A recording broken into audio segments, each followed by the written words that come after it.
കൂടുതൽ വാർത്തകളും വീഡിയോകളും കാണാൻ ഈ ചാനൽ സബ്സ്ക്രൈബ് ചെയ്യുക. കൂടെ ബെൽ ബട്ടൺ അമർത്തുക. നമസ്കാരം. ഏഷ്യ ലൈവ് ടിവിയുടെ എപ്പിസോഡിലേക്ക് എല്ലാ മനഃപ്രേക്ഷകർക്കും സ്നേഹം നിറഞ്ഞ ഹൃദയം നിറഞ്ഞ സ്വാഗതം. അത് നമ്മുടെ വിഷയം, നമ്മൾ സ്ഥിരം താമസിക്കുന്ന വീട്ടിൽ നമ്മൾ ഒന്ന് ശ്രദ്ധിച്ചു കഴിഞ്ഞാൽ നമുക്ക് ഒരുപാട് കാര്യങ്ങൾ നേരെയാക്കി എടുക്കാൻ പറ്റും. ഒരു വീട് ശരിയെങ്കിൽ പകുതി കാര്യങ്ങൾ ശരിയാണ്.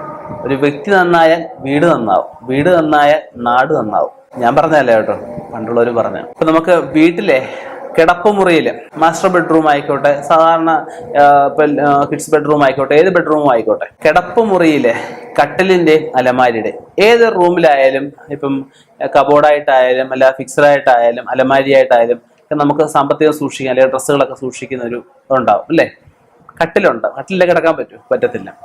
അപ്പം ആ കട്ടിലിന്റെ സ്ഥാനം ഇപ്പം നമുക്ക് ആ മിക്കവരും ഇടുന്ന കട്ടിൽ ഒന്നേ പടിഞ്ഞാട്ട് അല്ലെ കിഴക്കോട്ട് ഒക്കെയാണ് ഇട്ട് കണ്ടിരിക്കുന്നത്. ഈ ഏതൊക്കെ ദിശയിലേക്ക് തല വെച്ച് കിടക്കണം എന്നൊക്കെ ഞാൻ നേരത്തെ വീഡിയോ ഒക്കെ ചെയ്തിട്ടുണ്ട്.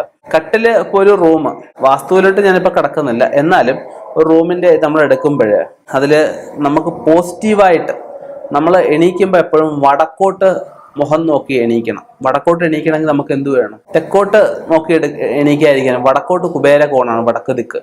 അപ്പം നമുക്ക് കിഴക്കോട്ട് ദർശനമായിട്ട് കിടക്കണം.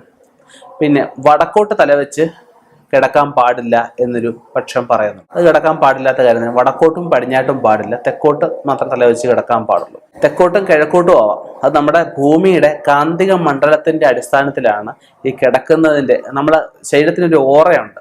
ആ ഓറയുടെ കാന്തിക മണ്ഡലവും ഭൂമിയുടെ കാന്തിക മണ്ഡലവുമായിട്ട് ഒരുമിച്ച് പോകണം. വിപരീത ദിശയിൽ പോയി കഴിഞ്ഞാൽ ആകർഷണമല്ല വികർഷണമാണ് ഉണ്ടാവുന്നത്. ആകർഷണാവസ്ഥയിൽ പോകുമ്പോൾ മാത്രമേ നമുക്ക് പോസിറ്റീവ് എനർജി നമുക്ക് വേണം, നെഗറ്റീവ് അല്ല നമുക്ക് ആവശ്യം. രാവിലെ എണീക്കുമ്പോൾ നമുക്ക് എന്തോ വേണ്ടേ? രാവിലെ എണീക്കുമ്പോൾ മൂഡ് ഓഫ് ആയിട്ട് എണീറ്റാൽ എന്തുവാ?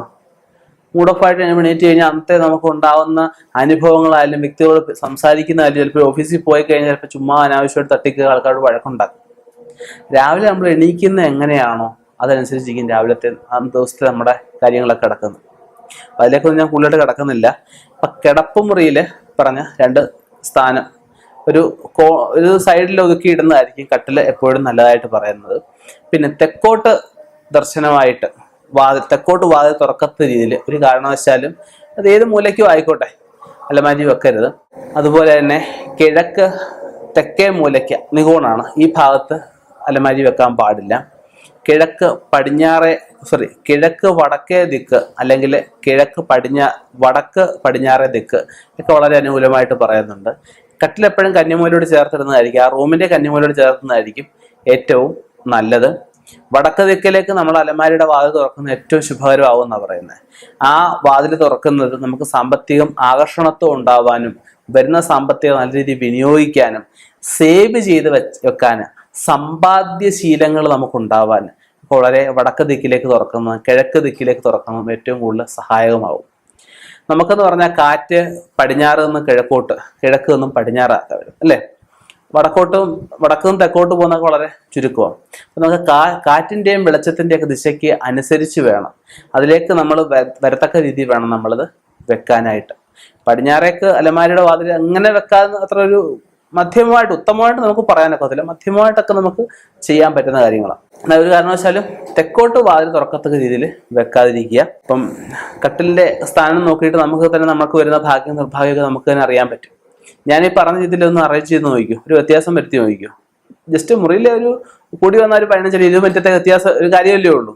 അങ്ങോട്ടോ ഇങ്ങോട്ടോ ഒന്ന് സ്ഥാനമെല്ലാം വരുത്തി നോക്കിയാട്ടോ നല്ലൊരു മാറ്റം നിങ്ങളുടെ ജീവിതത്തിൽ ഉണ്ടാവും. അതിനോടൊപ്പം തന്നെ വീടിന്റെ വാസ്തു ഒന്ന് കണക്ക് പരിശോധിക്കുന്നത്.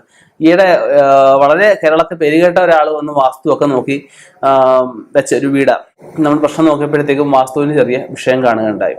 അവിടെ ചെന്നപ്പോഴത്തേക്കും അദ്ദേഹം വളരെ പണ്ഡിതനാണ്, ഇല്ല പേരൊന്നും ഞാനോട് പറയുന്നില്ല, കറക്റ്റ് കണക്കും കാര്യങ്ങളും ഒക്കെയാണ് കൊടുത്തിരിക്കുന്നത്. പക്ഷെ കുറച്ചുകൂടെ സ്പേസ് കിട്ടുന്നതിനായിട്ട് ഒരു പണിത് വന്നപ്പം ഈ മേശരിമാരാണ് അങ്ങോട്ടോ ഇങ്ങോട്ടോ ഒക്കെ ചെറിയ വ്യത്യാസങ്ങളൊക്കെ വരുത്തി. അപ്പൊ കോൽക്കണക്കില് വ്യത്യാസം വന്നപ്പോൾ എന്ത് പറ്റി? ഈ ഗ്രഹനാഥന്റെയും നക്ഷത്രത്തിന് ഓപ്പോസിറ്റ് നക്ഷത്രമൊന്നും ഈ വീടിന്റെ ഒരു നക്ഷത്രമുണ്ട്, ഒരു കാരണവശാലും ചുറ്റോളം എടുക്കുമ്പോൾ അത് വരാൻ പാടില്ല. അപ്പൊ അങ്ങനെയൊക്കെ വന്നപ്പോഴത്തേക്ക് അവർക്ക് വീട് വെച്ച് കഴിഞ്ഞപ്പോഴത്തേക്ക് അവർക്ക് തകർച്ചയാണ്, പിന്നെ ഉയർച്ചയില്ല. വസ്തു മേടിക്കുന്നവരെ അവർക്കൊരു കുഴപ്പമില്ലായിരുന്നു, ഈ വീട് വെച്ചതിന് ശേഷം വിഷയങ്ങളാണ്.